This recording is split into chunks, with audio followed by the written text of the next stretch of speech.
What happens if iron ore slows down, and how is it going to potentially affect WA jobs, the GDP, and our property markets? If large new supply hits the market at the same time as demand flattening from China, you can get the classic commodity squeeze. Prices soften from peak levels. State revenue comes down from the record highs, and that usually looks like fewer windfall surpluses for the state government. Welcome to Perth Property Insider, where you will learn how to grow your wealth and improve your life using Perth property.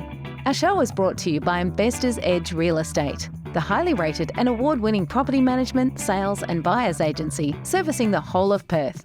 Now, here's your host, Jared Mann. G'day and welcome to Perth Property Insider. I'm your host, Jared Mann. And today let's talk about the question that I see getting asked on my YouTube videos quite regularly.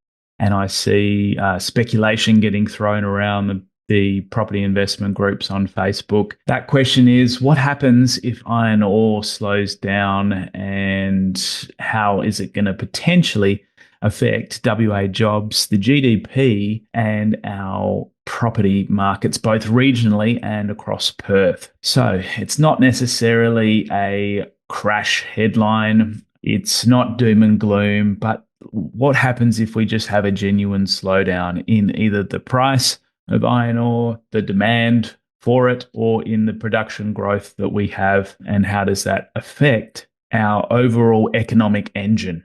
So even small changes in speed can affect our state revenue drastically, because so much of our state revenue is made up from this number one export. It then trickles down to affecting jobs, potentially then affecting population growth, overall confidence of the business community, and yes, property both in Perth and in mining towns and regions. So today I'm going to break this down in a way that matters to everyday investors and families. What could drive an iron ore slowdown, what it does to WA's economy, and how it flows through to jobs, and what it means for property markets over the next 1 to 2 years and out to 10 years.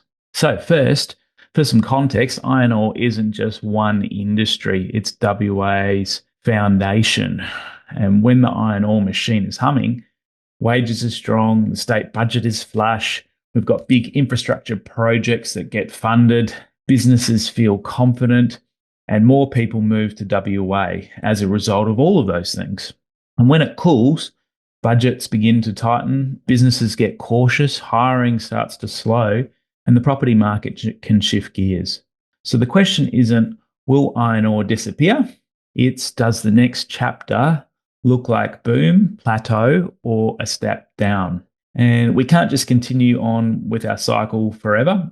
And I think that we are going to come to the end of our cycle over the next 18 to 24 months, or it could go on for longer than everyone thinks. It already has gone on for longer than everyone thinks. So that's my current sort of outlook for this second phase of our growth cycle. And what I'm really interested in is, what part does iron ore play in how we transition towards the end of this cycle? Does it affect us plateauing earlier? Does it cause a larger step down? And how does this all sort of play into it? So the biggest single driver is still China for iron ore, and the demand is really based on steel demand. And steel demand is tied to construction, infrastructure, and manufacturing over there. So the big story is that China's property sector has been under pressure, and their steel demand outlook isn't what it was a decade ago. On top of that, China has been leaning into policies to manage excess steel capacity, stabilize the supply and demand, and reduce the boom to bust behavior in the industry. So those things, I think, still do flow through and benefit Australia, especially those last two ones, particularly benefit us in WA, because they don't want the boom and bust roller coaster type iron ore steel side of things either. They don't want that happening to their economy and to their overall property markets and their whole way that things have somewhat functioned in the past. So even if China's economy doesn't collapse, the shift is this: they may not need to keep growing steel output like they once did. And now that iron ore doesn't instantly fall off a cliff in China, presuming that it slows, Other regions like India and Southeast Asia can grow and pick up some of that demand. But China is still going to be the heavyweight. So there's no getting away from the effect as it does slow. So in the short term, even a small slowdown in Chinese steel demand can create big price swings in iron ore. Now, let's take a look at the second major factor, which is supply competition. There's two headlines that matter here from my research, and that's Brazil has been rebuilding and lifting production capacity over time. And Simandou in Guinea is the big wild card because they've got a massive deposit of high-grade iron ore that's expected to ramp up over time. So if large new supply hits the market at the same time as demand flattening from China, you can get the classic commodity squeeze where we've got more supply, slower demand, and downward pressure on prices. And in commodities, price movement often matters more than the volume moves. So when people talk about iron ore slowing down, what they often really mean is the price won't stay elevated forever. Now, here's the cleanest way to understand it. When iron ore prices are high, the WA royalties surge, budgets run big surpluses, governments spend more, and the private sector feels confident. When prices ease, royalties drop, spending growth slows, and businesses often become more cautious. So this doesn't necessarily mean WA goes backwards. It often means that WA goes from fast growth to normal growth. So that's what I'm more expecting to happen over the next couple of years. So in the short term, the more likely scenario is that iron ore output stays relatively steady, prices soften from peak levels, state revenue comes down from the record highs, and that usually looks like fewer windfall surpluses for the state government, more conservative budgeting, and less everything is booming energy in the private sector. So let's take a look at the 10-year view and why diversification matters much more over that kind of time horizon. So out at 10 years, it becomes much more structural. If iron ore gradually becomes less dominant, WA's growth is going to depend more on diversification of other commodities, services, our massive AUKUS defence projects, education, tourism, and tech. So the danger isn't iron ore shrinking overnight. It's WA not building enough alternative engines while the iron ore engine is still strong. And that's what the WA government does seem focused on doing. So mining's a huge in output and revenue, but it's not the majority of jobs across the whole economy. The flow through often hits us indirectly. So contractors feel it, equipment suppliers, transport and logistics, hospitality in mining towns, business services in Perth, and confidence-led hiring decisions all get affected by a slowdown in iron ore, not necessarily the direct jobs of iron ore. So what slowdown usually looks like is that hiring slows on the edges, expansions get delayed by these businesses that are associated, overtime reduces, so people aren't, as flush with cash. Contractor numbers get trimmed and people, double down on their employee base and let some of their contractors go. And older or higher cost operations become much more vulnerable. So it's typically not mass layoffs tomorrow. It's more like a gradual softening in job creation and wage growth. But regional towns definitely feel it harder because there's fewer alternative industries to absorb the people and have them pick up jobs where the peripheral edges get trimmed. Just real quick before we continue on with the episode, are you getting my email updates yet? If you're not, you're missing out on our suburb intelligence reports, which we tailor and prepare for your individual suburbs of interest, showing advanced stats and insights. Must get onto those. And I also send out exclusive invitations to our events, including webinars, sundowners, and workshops. So if you're not getting those, head on over to investorsedge.com.au/join and make sure you're receiving my email updates. So what could this mean for Perth property, both Perth and the regions? Let's take a look. I think it's going to contribute more likely to our cooling over the next couple of years than a crash. when we consider that Perth property is influenced by a number of factors, there's population growth, there's rental availability and how this dovetails into and affects both the housing market as well as the rental market working together. So both are extremely tight still with record supply shortages. It is influenced by wages and confidence, as well as interest rates at an overall Australian level and the construction supply of new homes and dwellings that we have coming on board. I'm going to come to you again with an update on that because a fair bit of news has come out this week showing that we're slipping behind the targets. We're not on track with our construction supply, and there's a few sort of worrying red flags there. So I'll be coming to you on that in the coming weeks. But if iron ore slows down, confidence can dip, wage growth can cool, and investor sentiment can start to soften. But Perth right now also has some major supports. It's got strong population growth coming to us for a whole range of industries and employments, and also because of the amazing lifestyle that we have, the higher than normal average income relative to house prices still makes us more relatively affordable than many other places in Australia. And we've still got incredibly tight rentals. These things don't change overnight. And we've got a massive undersupply of housing, which also doesn't change overnight. So the most likely scenario isn't a crash. And there's all these doom and gloomers all across YouTube that you can always look to the horizon and be scared by something, right? And if I took those fears of doom and gloom that you can always come up with, and if I think back across my 18 odd years of having Investor's Edge and my 20 plus years of investing, there's always a reason that you can point to stop you from investing. And if I'd stopped and held back and said, oh, I'll just wait until the horizon clears and there isn't anything to fear that might happen, then I wouldn't have made any steps. I wouldn't have made any moves.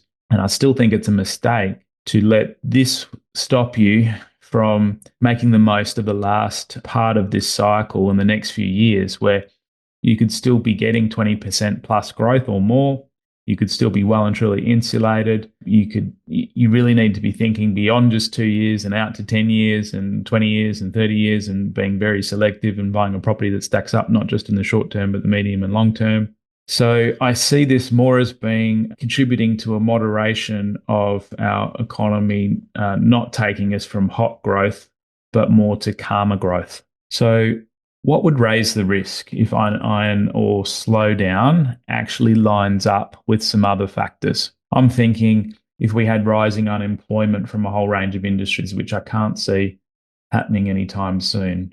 I'm thinking the risk gets worse as well if we have our population growth slowing sharply. And I think if there's still strong employment and decent opportunities available from all these other things I've been recently covering, I also can't see how over the next decade there's going to be a slowing population growth that happens, sharply. Some of the predictions show that Perth's going to remain as one of the highest population growths by percentage terms out over the next decade. So I can't necessarily see that happening either. It's going to potentially slow a bit, but I don't think it's going to slow sharply. And the other one, which we don't have control over, which is at a national level, is tighter lending conditions. And if that happens, it's going to contribute to the slowing of all property markets, not just Perth. And lending, like housing and like the economy, all moves in cycles too, from tightening lending to more freely available money when they need stimulus. It's the levers that APRA and the Reserve Bank pull to have the effects on the economy and to stimulate it or to contract it. And ultimately, they're really also trying to control inflation, because when there's too much money supply, it pushes up inflation on goods and services and it can spiral out of control. And that's why all of these things also contribute to you really needing to have hard assets so that you're insulated from, that inflation. So that combination is what would potentially turn a cooling into a decline if all of these things happened to line up and occur at the same time. So I think the chances are very minimal, but I'll be coming to every quarter looking at how these things are shaping out and letting you know what I'm seeing, and so that you can make decisions. But really, if you buy a decent quality property and your outlook is over the 10 plus years, you really need to be in it for the long run to be compounding things out. And it's not going to change your decisions in the short term. It might just affect a more recent purchase that you may make or not make. But I still think there's enough of the cycle ahead to still be buying if that's part of your overall strategic plan. Depends what your plan is, and I suggest you get a plan before you do any investing. Now let's take a look at what may happen to some of the mining towns. So areas like the Pilbara and the mining towns that surround it, these markets are famously volatile because demand is linked to mining headcount, and headcount can shift quickly through project cycles. In boom times, rents surge, yields look incredible, and prices jump.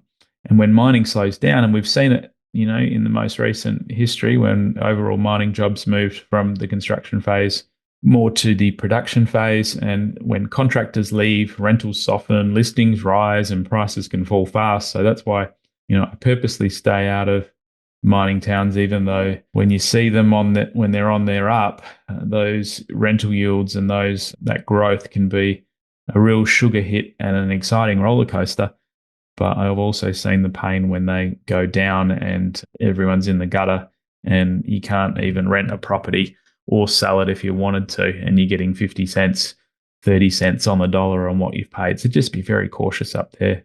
So if you're investing regionally, the question isn't good or bad, it's where are we in the cycle and what's the project pipeline and how permanent is the population in the areas that you might be invested. So mining towns aren't a buy and forget type market, they're cycle markets. So you have to keep your finger on the pulse unless you just are holding for the super long term and you don't care and you're prepared to ride those cycles out and ride that roller coaster.